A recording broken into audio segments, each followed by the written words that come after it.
नाज़रीन नाज़रीन कराम, मुल्क को जो मसाइल दरपेश हैं सबके सामने हैं, सवाल जो हैं वो भी दरपेश हैं, वो भी सबके सामने हैं। चुभते हुए सवाल, उभरते हुए सवाल, तंग करते हुए सवाल, खुश करते हुए सवाल।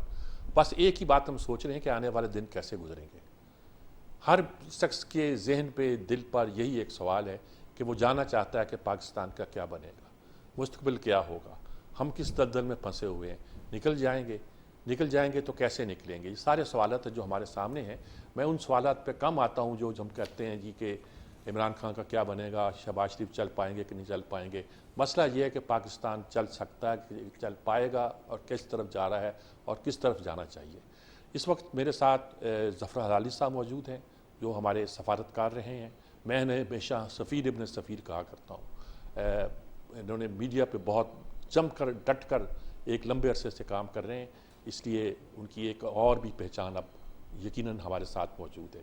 उनके साथ हमारे बहुत पुराने मेहरबान जी जनरल अब्दुल क़य्यूम साहब, जो मुस्लिम लीग नून के सेनेटर भी रहे हैं, और इनका कमाल ये है कि मैं ये कह सकता हूँ कि तरकशे मारा खदंगे आखिरी, स्टील बिल को बचाने के लिए ये आखिरी कोशिश थी। ये चेयरमैन जब थे, इन्होंने पाँव पे खड़ा कर दिया था इस इदारे को, उसके बाद फिर चिरागों में रोशनी न रही। लेकिन अब मैं इनसे भी आज की सूरत हाल पर गुफ्तगू करूँगा। ज़फ़र हलाली साहब से पहले बात इसलिए भी कर रहा हूँ कि वो शायद जल्दी जाना कहीं चाहते हैं, मसरूफ़ हो गए, इनसे बात करता हूँ। पर ज़फ़र हलाली साहब, ये मीटिंग हो रही है वो लेटर के बारे में, हमारी सिक्योरिटी काउंसिल की मीटिंग, सलामती काउंसिल की मीटिंग, क्या लगता है क्या क्या हुआ है इस मुल्क में? साजिश सवाजिश क्या? अब तो वो कहते हैं एस्टेब्लिशमेंट शामिल है, बाहर वाले शामिल नहीं है, फिर अब हम मीटिंग कर रहे हैं उस पर।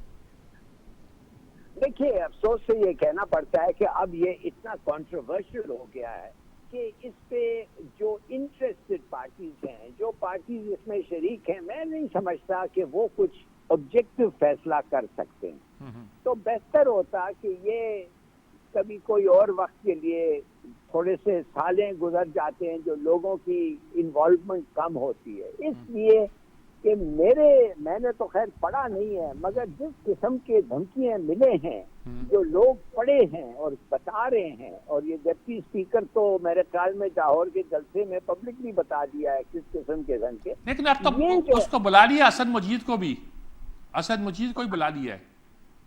नहीं तो फिर देखिए, पूरे फिर हमें बताएं, सबको तो पता है क्या अब कॉन्फिडेंशियलिटी इस डॉक्यूमेंट के क्या रह गया है। अब सबको पता है कि माने जो लोगों को नहीं भी पता है, तो अगर कुछ ज्यादा वो नहीं भी पता होने के लिए हमें भी शरीक कर दें तो आसान होगा। Will make up our own mind, फिर हम कह सकेंगे और क्यों, हमारा क्या सोच है। मगर क्वाइट फ्रैंकली मेरे ख्याल में ये अमेरिका का तरीका है। देखिए, जब आपको एक प्रेसिडेंट को आर्मिटेज ने फोन करके कहा है अगर तुम बाज नहीं आओगे we will bomb you into the stone age, माने आर यू विद अस और against us, and if you are against us we will bomb you into the stone age. अब आप मुझे बताएं, उससे बड़ा उन्हें क्या दुश्मनी है इमरान से? वो इमरान खान तीन चीजें बड़ी गलत की है अकॉर्डिंग टू देम। पहली बात तो ये है कि अफसोस से कहना पड़ता है कि हमारा बकौल डेमोक्रेटिक पार्टी से कि सुना है कि थोड़े वक्त के लिए during the Trump Biden election ये हमारा एम्बेसी जो है वाशिंगटन में इस्तेमाल किया गया as a pro Trump centre. अच्छा, आप देखिए, मुझे नहीं पता ये सच है कि नहीं, मगर सुना ये है। तो हमाकत थी भी बहुत बड़ी। हाँ, ये बाइडेन ने बहुत ऑब्जेक्ट किया और बिल्कुल सही किया। और उस वक्त का जो सफीर था वही आदमी है जो खत और सेविंग ग्राम और वो जो टेलीग्राम आया था उसने भेजा था। तो एक ये है। दूसरा ये है कि बाइडेन और ऑपोजिशन नवाज शरीफ एंड जरदारी, इनकी एक अच्छा, मैं नहीं कहूँगा फ्रेंडशिप है, मगर इन दोनों एक को जानते हैं। एक ने तो उनको निशान इम्तियाज दिया या हिलाल इम्तियाज दिया जरदारी ने, और दूसरे साहब जो हैं उनके साथ नवाज शरीफ साहब जो हैं वो एक्सचेंज करते हैं बर्थडे प्रेजेंट, एनिवर्सरी, जब कोई बीमार हो तो थोड़ा सा उनका वो जो क्या कहते हैं बास्केट ऑफ फ्रूट और फ्लावर्स उनके पास जाता है। तो ये उनकी एक पुरानी दोस्ती है। तो एक लिहाज से बाइडेन को इंटरेस्ट है इनके पॉलिटिकल करियर्स में पाकिस्तान में। और तीसरी बात तो ये है, देखिए जब आप एक CIA चीफ को एक प्राइम मिनिस्टर कहता है मैं उसको नहीं मिलूंगा, ये मेरे स्टैचर का नहीं है। विलियम बर्न्स जब आया था तो प्राइम मिनिस्टर इमरान खान ने कहा मैं इसको मिलने की कोई जरूरत नहीं है, ये जाए मिले DGI से या जिससे भी इसको मिलना हो, नंबर वन।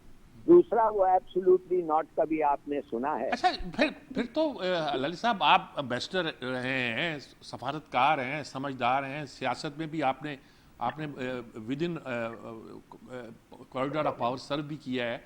तो ये तो फिर हमाकते नहीं है। एक मुल्क के वजीर आजम को इस तरह करना चाहिए। ये उसका दफ्तर जो इस्तेमाल हो रहा है वो मिल नहीं रहा CIA चीफ को, उसको पता है उसका मतलब क्या होता है। ये सारी बातें क्या लगता है आपको?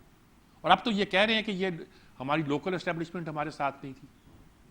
देखिए मैं समझता हूँ कि इमरान खान को अगर बाइडेन जो तरीका होता, एक 5 मिनट का फोन करके कह देता कंग्रेचुलेशंस तुम नए हो, तुम आए हो, इंशाल्लाह मुलाकात होगी, ये वो, या हमारी मुलाकात हुई थी और हमारे रिलेशनशिप अच्छा होना चाहिए, ये वो अगर कह देता, उसमें क्या खराबी थी भाई। हाँ, चले। मगर उसके ग्रजेस थे। या तो मैं समझता हूँ और भी एक अच्छा होता कि सीक्रेटली माने कॉन्फिडेंशियली एक आदमी को भेज देता या इधर के एम्बेसडर को कहता कि देखो तुम्हारे लोगों से मैं खफा हूँ इसलिए कि लगता ये है कि हमारे इलेक्शन में तुमने एक का हिस्सा यू साइडेड विद। चलिए आप हमारे साथ रहिए, मैं जनरल कयूम साहब से राय लेता हूं उनकी इस मसले पे कम। जनरल साहब, लेकिन मैं आपसे ये पूछना चाहता हूं बनेगा क्या हमारा ये? अब तो फवाद चौधरी ने भी कह दिया है कि लोकल एस्टेब्लिशमेंट शामिल थी, तो इंटरनेशनल एस्टेब्लिशमेंट है, लोकल एस्टेब्लिशमेंट है, सारे दुश्मन हो गए। तो मुझे ऑस्कर वाइल्ड की वो बात याद आ गई कि एक साहब उनको सुना रहे थे कहानी कि फ़लाँ भी मेरे साथ कॉन्स्पिरेसी कर रहा है, फ़लाँ भी कॉन्स्पिरेसी कर रहा है, फ़लाँ भी कॉन्स्पिरेसी कर रहा है। और आखिर में पूछा आप मशवरा दें मैं क्या करूं? तो ऑस्कर वाइल्ड ने कहा जॉइन दी कॉन्स्पिरेसी। मुझे तो यही लगता है कि मशवरा फिर यही देना पड़ेगा, जॉइन दी कॉन्स्पिरेसी। या देखिए साहब के पहले इमरान खान साहब की जब हुकूमत आई थी ना तो एक रे ऑफ होप थी। although मैं एक जमात के अंदर हूँ, बट येट आई फील कि ये लोग कहते थे कि ये पॉलिटिशियंस ट्राइड हैं, ये फेल हुए हैं, तो एक चांस एक इंडिपेंडेंट बंदे को मिलेगा। And I think that is why probably इनको सारी एड भी मिली इन ए गुड फेथ कि शायद ये आ जाएंगे तो पासा पलट जाएगा। आके he proved at every step that he is not capable of running a government, or he is apolitical, he does not know about diplomacy, and normal human behavior में भी arrogance है, जो कि एक डेमोक्रेटिक सेटअप के अंदर ये कभी भी काबिल कबूल नहीं होता। आप यू एग्री टू डिसएग्री, आप इलेक्टेड जो आपके लीडर ऑफ द अपोजिशन है या अपोजिशन को एहतराम देते हैं, लेकिन आप वो करते हैं जो आपकी पॉलिसी हो। तो इन्होंने फिर ये किया कि कहा ये चोर हैं, ये डाकू हैं, आउट ऑफ प्रोपोर्शन ब्लो कर करके उनके करैक्टर। अभी आप ये देखिए कि उस पर जब सुप्रीम कोर्ट तक भी ये कहे गए तो उन्होंने रिमार्क्स दिए कि जी हमें इनकी जो करप्शन का है वो तो लिंक तो हमारे पास नहीं है। आपने तो सुप्रीम कोर्ट ने कहा कि आपने इंजीनियर किया है, पॉलिटिकल इंजीनियरिंग हो रही है, आप विच हंटिंग कर रहे हैं, ये सारे फ्लॉज थे गवर्नमेंट के। अब जब वो पिट गया तो फिर ये नो कॉन्फिडेंस आया, महंगाई, बेरोजगारी, ये वो, उस पे ये कॉन्स्पिरेसी का सहारा ले लिया। जफर भाई तो एक अथॉरिटी है and he knows obviously diplomacy के अंदर। देखिए अमेरिका कभी भी हमारा सिंसियर दोस्त नहीं रहा, ये सच्ची बात है। आप देखें सीटो, सेंटो, प्रेसलर अमेंडमेंट, साइमेंटन, आपके पीछे पढ़ा के आपके सलाला पे हमला किया, आपको वो भी कहा जैसे जफर कह रहे थे कि स्टोन एजेस में भेजने वाली बेहतर थे, वो वन कुड से कि उनके अंदर एरोगेंस है। लेकिन आई एश्योर यू कि ये जो इंटरनल इमरान खान का फेलियर हुआ है, ये सेल्फ इन्फ्लिक्टेड वुंड है। He could manage it. देखिए हमारी पार्टी भी नून इंटरेस्टेड नहीं थी कि हम 4 साल 5 साल मुकम्मल होने से पहले ये जितना अभी डिबैकल हो चुका है इकोनॉमी का, ये अपने मुंह पे लगा ले, या बेड ऑफ रोजेस तो है नहीं, और फिर हमारी एक्सक्लूसिव हुकूमत भी नहीं है। आपको 2/3 मेजॉरिटी क्या, आपके पास सिंगल भी नहीं, आपने एक कौमी हुकूमत बनाई है जिसको लेके आए, ये कोई हैप्पी स्टेट नहीं है। तो इसके अंदर आई थिंक रियलिस्टिकली हमें एनालाइज करना चाहिए।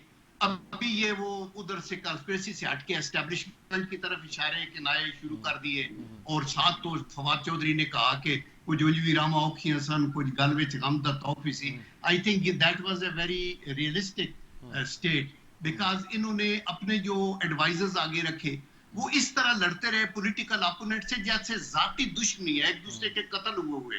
ऐसे कभी नहीं पॉलिटिक्स में चलता। आप जरूर अपोनेंट्स को नंगा करें उनको, लेकिन अपनी कारकर्दगी बेहतर करके you should then have an edge over. ठीक बात है जनरल साहब। मैं दोबारा आपकी तरफ आता हूँ। आप मैं यही पूछूंगा कि अब हम करें क्या, कैसे मुल्क को बचाएं, कैसे आगे लेके चलें। तजिया बिल्कुल ठीक है, आपका भी सुन लिया, जफर अली साहब का भी सुन लिया, और अपने अपने पॉइंट ऑफ व्यू हैं, लेकिन अब इस पर हम गुफ्तगू करेंगे कि आगे क्या करें। जो कुछ होना था वो हो गया।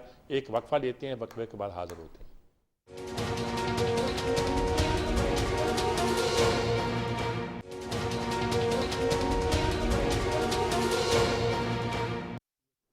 जी नाज़रीन कराम, हम गुफ्तगू कर रहे थे और चाहते थे ये जानना कि अब पाकिस्तान का बनेगा क्या, हम खड़े कहाँ हैं, आगे रास्ता कौन सा है, कोई खुशगवार राहें हैं कि नहीं हैं, या दलदल ही है जिस पर दस्ते जा रहे हैं। ये सारे सवालत जो हम करना चाहते थे। जनरल कुजूम साहब और जफर अली साहब तो हमारे साथ हैं ही।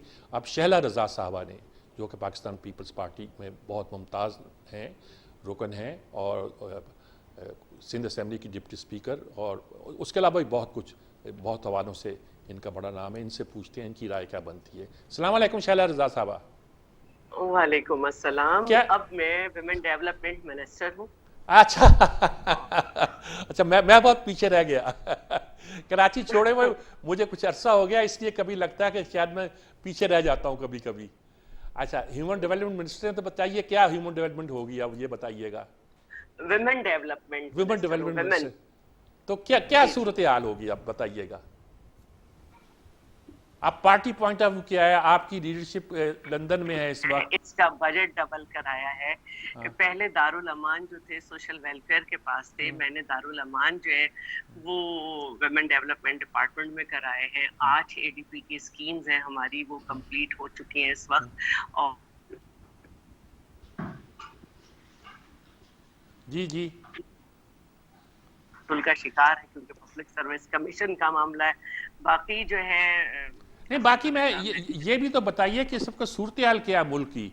अब पीपल्स पार्टी की क़यादत भी लंदन में है। आपने मेरे कुछ देखिए, मुल्क की सूरत हाल इस वक्त बेहतरी की तरफ ले जाने की जरूरत है, और खास तौर पर पंजाब में जो एक गैर आईनी सूरत हाल डिक्लेयर कर रखी हुई है, और उसको हमें बेहतर तरीके पे करना है। सदर मुमलिकत ने तो रात एक पॉजिटिव मैंने उनका स्टेटमेंट देखा था कि वो लोगों से आईनी तौर पे अपनी जिम्मेदारियां पूरी करने पे तैयार हैं। बाकी ये है कि जो मैं मुलाकात देख रही हूँ टीवी पर चेयरमैन बिलावल की और नवाज शरीफ साहब की, वो हौसला अफजा है, और मैं यही समझती हूँ कि इस वक्त हमें ये जो इमरान साहब की रविश है जिसमें सिर्फ इंतकाम और ज़बानी थी, उसे छोड़ना होगा, और सीधे तरीके से हमें अपने माशी अशारिये दुरुस्त करने हैं। क्योंकि जो सबसे पहला बॉम्ब गिरा है PTI पे, वो उनके ही फाइनेंस मिनिस्टर ने गिराया है। उनके बाद कि उन्होंने कहा कि 3 साल 8 महीने तक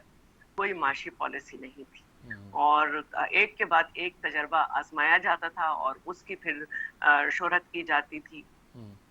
कुछ इससे पहले भी वो बातें कर चुके थे। जब वो आए तो उन्होंने कहा था कि मुझे मालूम ही नहीं मईशत किस रुख जा रही है।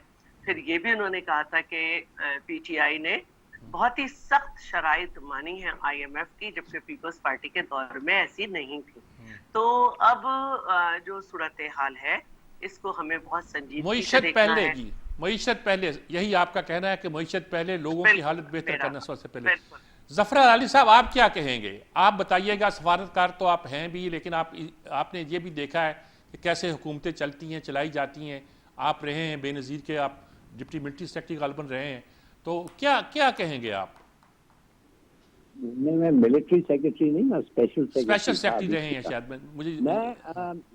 मैं देखिए, पहली बात तो ये है कि अगर हम चले जाएं कि हमारे को विरसे में क्या मिला, ये इट्स एंडलेस, ये कभी खत्म नहीं होता। ठीक है, हम देखना चाहिए आगे क्या हो रहा है। हाँ। और आगे देखने के लिए मैं आपको बता रहा हूँ, कभी हम आगे नहीं देख सकेंगे जब तक एक फ्री और फेयर इलेक्शन ना हो। ये मैं इसलिए नहीं कह रहा हूँ। वो कैसे हो, ये कैसे हो, कौन कराए? मुझे नहीं पता, आप खुद देखें, जुडिशरी कराए। आप बताएं मुझे, एक कमिटी ऑफ जजेस कराए, बांग्लादेश में तो चीफ जस्टिस ने कराया था। आप जो भी, मगर फ्री एंड फेयर, ये याद रखें, ये फ्री एंड फेयर जब होगा तो फिर everything will fall into place. माने कि जो लोग आ रहे हैं उनको भी पब्लिक की सपोर्ट होगी, दे विल बी लेजिटिमेट। देखिए सबसे बड़ी बात है द इनलेजिटिमेसी जस्ट अटैचेस। आजकल ये इमरान खान आया था, कहने लगे सिलेक्टेड है, रिग्ड है। उसके पहले सिलेक्टेड और रिग्ड, एक ही इलेक्शन पाकिस्तान के हिस्ट्री में फेयर रहा है, वो हुआ है 1971 का। और वो इसलिए फेयर था कि उस वक्त के जो इंटेलिजेंस और जो थे लोग इंचार्ज, उनके ख्याल में रिगिंग की कोई जरूरत ही नहीं थी, आराम से कोई नहीं जीतता, ऐसा वो बंटवारा होता। वैसे हलाली साहब, उस इलेक्शन को 11 बजे शेख मुजीब ने इंटरनेशनल मीडिया पे कह दिया था कि 2 बंदों के अलावा सब लोग हार जाएंगे।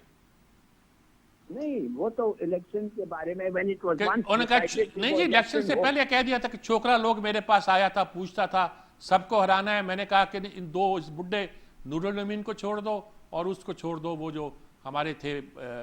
मैं नहीं मानता कि ये जो शेख मुजीबुर अच्छा? रहमान ईस्ट पाकिस्तान के इलेक्शंस को अपने मर्जी से किया। अच्छा, ही ठीक वाज है, पॉपुलर और वो जीता। नहीं, पॉपुलर बिल्कुल था, पॉपुलर पॉपुलर था। हाँ, तो फिर इतना पॉपुलर था तो अगर इंटरफियरेंस नहीं होती तो वाकई 1 और 2 सीट से ज्यादा उनको नहीं मिलते, और नहीं मिले। पाकिस्तान में, वेस्ट पाकिस्तान में देखिए क्या हुआ। क्या ये शेर अब क्या करें, अब क्या करें हलाल साहब, अब क्या करें? बस आप फेयर इलेक्शन कराएं। आप मुझे पूछ रहे हैं कैसे करें फेयर, मुझे नहीं पता। अच्छा, मगर ठीक 2-3 चीजें याद रखें, अगर फेयर इलेक्शन नहीं हुआ मसला कभी हल नहीं होगा। ठीक बात है। Fair election. जनरल साहब क्या कहेंगे, आप क्या कहेंगे सारी सूरत-ए-हाल पे? देखिए, मैं समझता हूँ कि सबसे टॉप पे बात तो ये है कि ये जो मैक्रो इकोनॉमिक्स जो ओरिएंटेशन है, उसके लिए तो एक दिन भी आप जाया नहीं कर सकते ना, वो तो आपको कंटिन्यू करना चाहिए ताकि आपके ये बैलेंस ऑफ पेमेंट के इश्यूज जो हैं ये सॉल्व हो। ये कंकरेंट है, नंबर 1। नंबर 2, मुल्क के अंदर एक अच्छा माहौल क्रिएट करने के लिए पार्टियों को कोऑपरेट करना चाहिए। ये ब्लेम गेम, ये ठीक है कि आप एक दूसरे पे पॉइंट पॉलिटिकल स्कोर करें, लेकिन इस हद तक न जाएं कि आप एक दूसरे के दस्तों गिरबान हो, चूंकि नेशनल यूनिटी इंपॉर्टेंट है। 2, नंबर 3 जो इकोनॉमी नंबर 1 है।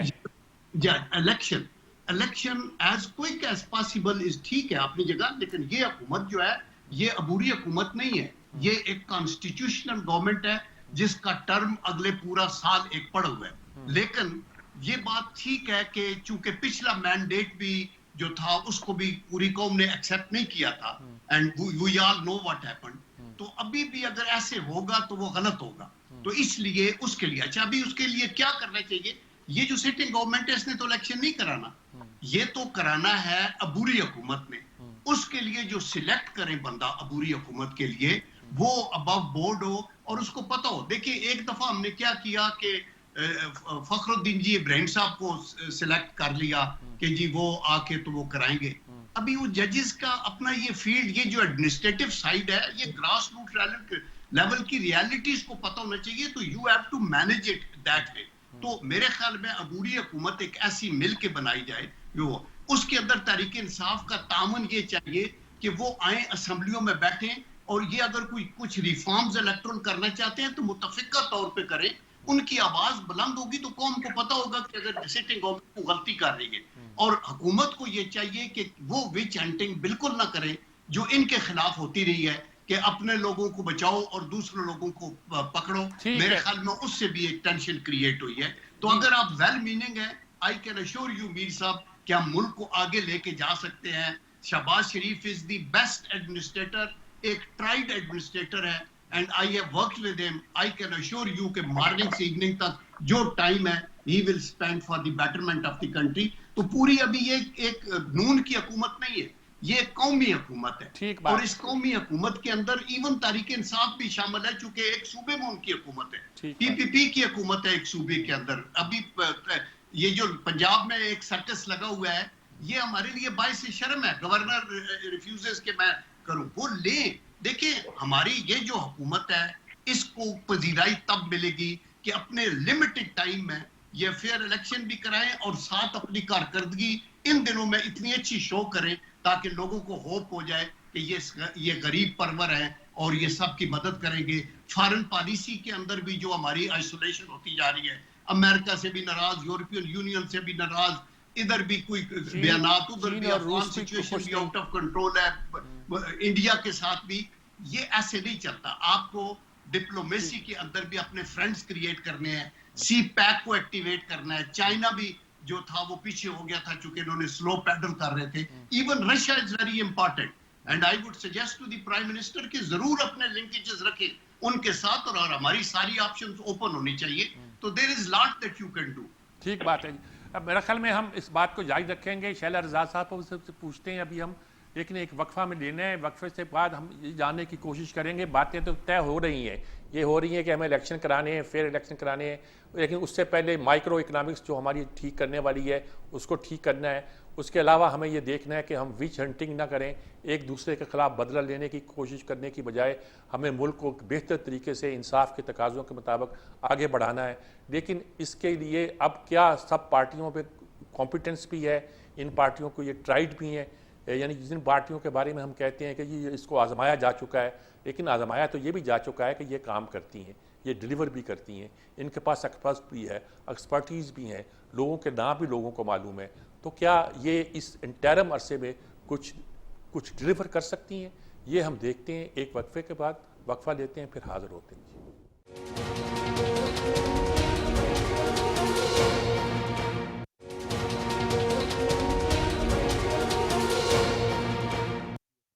जी नाज़रीन कराम, हम बस बात की कोशिश कर रहे हैं कि ये मालूम करें कि पाकिस्तान इस मुश्किल से कैसे निकल सकता है। जी शैला रज़ा साहबा, सब ने आपने गुफ्तगू सुनी, ज़फ़र हलाली साहब की भी सुनी, आपने जनरल कयूम साहब की भी सुनी। इस बात पर तो एग्री करती हैं जो आप कहती हैं? मेरे ख्याल में शायद उनकी कॉल ड्रॉप हो गई है, कॉल ड्रॉप हो गई। अच्छा जी ज़फ़र हलाली साहब, आपने सारी गुफ्तगू सुनी जनरल साहब की भी, अब आप क्या कहेंगे, कैसे इसको हम लेके चल सकते हैं आगे?